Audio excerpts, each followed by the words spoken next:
BJP पर आरोप यह लग रहा है कि घुसपैठियों का नैरेटिव बना के एसआईआर को ऐसा पेश कर रहे हैं जैसे ये बीजेपी का प्रोग्राम है। इससे लोगों में शक शंका बढ़ रही है, ये बार बार आरोप लगता है। देखिए, जितने अच्छे से मैंने समझाया है ना, अब यहाँ के सारे बच्चे जाके पब्लिक में डिफेंड भी करेंगे और बीएलओ के साथ भी रहेंगे। उनको आ नहीं रहा, जनता में लड़ाई कल अभी चिंता मत करो आपसे। दूसरा एक और बात, इन्होंने एक और बात कही कि सवाल जब सोनू से है तो जवाब मोनू क्यों दे रहा है। भाई एसआईआर पर सारे सवाल जो हैं इनके चीफ इलेक्शन कमीशन से हैं, ठीक है, लेकिन प्रॉब्लम क्या है कि जब आपको पॉकेट मनी चाहिए होती है तो कहां जाते हैं आप? पिताजी के पास। पिताजी पॉकेट मनी दीजिए, पॉकेट मनी दीजिए, पॉकेट मनी दीजिए। लेकिन पिताजी के पास ना जाके चाचा जी के मुंह पे अगर आप चिल्लाने लगेंगे या तो वो चाटा देंगे या पैसे देंगे, दो ही चीजें देंगे ना भाई। अब अगर सवाल इलेक्शन कमीशन से है तो कोर्ट में जा चुके हैं, वहां से थप्पड़ खाकर वापस आ चुके हैं। दूसरा सवाल अगर इलेक्शन कमीशन से है तो अभी परसों से ना पार्लियामेंट सेशन शुरू होने वाला है, देख लेना हंगामा मचाएंगे। कौन बैठा है पार्लियामेंट में बताओ? कोई इलेक्शन कमीशन का कोई आदमी है वहां पर? भाई कोर्ट में एक विषय है, आप कोर्ट में गए थे, कोर्ट में सारी चीजें सॉल्व हो गई। अब सवाल मुझसे पूछ रहे हैं, जवाब इसलिए मैं दे रहा हूं। अगर मुझसे ना पूछते, इलेक्शन कमीशन की बात से सैटिस्फाई हो जाते तो ये विषय नहीं आता। अब आगे प्लीज बीच में। अच्छा, तो यहां मैं इलेक्शन कमीशन से दिख रहा हूं क्या आपको? नहीं, आपसे सवाल ही नहीं, आपसे कौन सवाल कर रहा है? हम आरोप लगाए थे कि मोदी लगातार रख रहे हैं इनकी वजह से। अब वैसे बेगानी शादी अब्दुल्ला दीवाना वाला काम कर रहे हैं। एक और चीज शुभम, अब एक वैसे भी मैं माना कि मैं ठीक ठाक दिखता हूं, लेकिन अंग्रेज तो नहीं दिखता। ये मुझे गांव की स्थिति समझा रहे हैं। भाई मैं गांव से ही आया हूं। नहीं, गांव से आया अगर मैं जोर से आवाज लगाऊं तो हो सकता है मेरठ में इनके घर तक आवाज चली जाए। मुझे गांव समझा रहे हैं, गांव में नहीं हो सकता। बिल्कुल तभी तो वो समझ रहे हैं, तभी तो हमें जिता रहे हैं, विदेश में आए वो लोग। अब आगे समझ नहीं आ रहा, अब आगे, अब बिल्कुल समझ आ रहा है। अब आगे एक बड़ी प्रैक्टिकल सी बात है। घुसपैठियों का एजेंडा एक है, एसआईआर का एजेंडा एक है, और यह बात बीजेपी की नहीं है।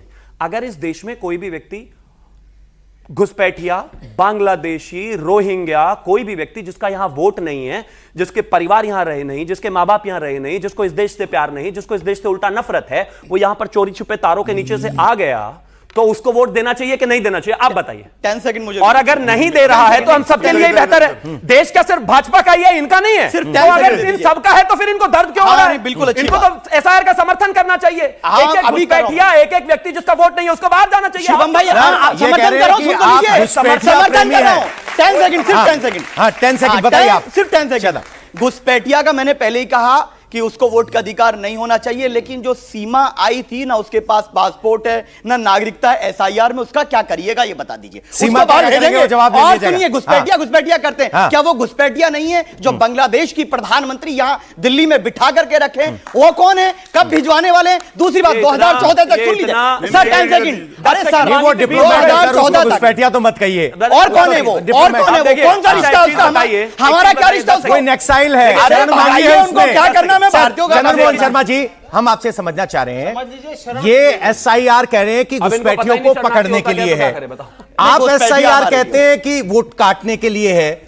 घुसपैठियोयों पर हमदर्द होने का आरोप आप पे लगा रहे हैं। बिल्कुल गलत है। यूपी की सरकार के अंदर 88,000 घुसपैठिए जब तक यूपी की सरकार थी बांग्लादेश के डिप्यूट करे। इन्होंने कितने करे? 2014 से आज तक, और हर इलेक्शन के अंदर बांग्लादेशी आ जाते हैं और आके इतना बड़ा विकराल रूप लेके चले आते हैं। अब 2014 का इलेक्शन जीते तब एसआईआर याद नहीं आया? 2019 का इलेक्शन जीते, एसआईआर याद नहीं आया? 2024 में जब 240 के ऊपर इस देश की जनता ने अल्पमत में लाके खड़ा कर दिया तो एसआईआर याद आ गया आदरणीय प्रधानमंत्री को। क्यों? क्योंकि संविधान की उस ताकत ने जो देश के नागरिक के साथ शोषण हो रहा था उसने 240 के ऊपर 2 के ऊपर लटका के खड़ा करा तो एसआईआर याद आया। हम एसआईआर का विरोध थोड़ा कर रहे हैं, हम तो कह रहे हैं एसआईआर होना चाहिए। अच्छा, लेकिन उस एसआईआर, मैं दे रहा हूं उसका जवाब, उस एसआईआर के करने के तरीके पे संदेह है। उस तरीके में 2 कमियां नहीं बता पाया, अभी तक ऊपर तक चुनाव आया। इतनी बड़ी कमियां तो आपको बता दी, इतनी बोर्ड कमियां बताएं। हाँ बताइए, कैसे कमी? सबसे बड़ी कमी ये कि 1 महीने के कार्यकाल के अंदर बिहार के अंदर का डाटा दे रहा हूं मैं, जो सबसे ज्यादा करने वाला, बिहार के अंदर 62 लाख वोट काटे गए, जिनको ये कह के कहा गया मृतक हैं और ये स्थानांतरित हो गए और 62,000 वोट काटे गए। उसके अंदर 62 लाख वोट काटे गए और 20 लाख वोट जोड़े गए।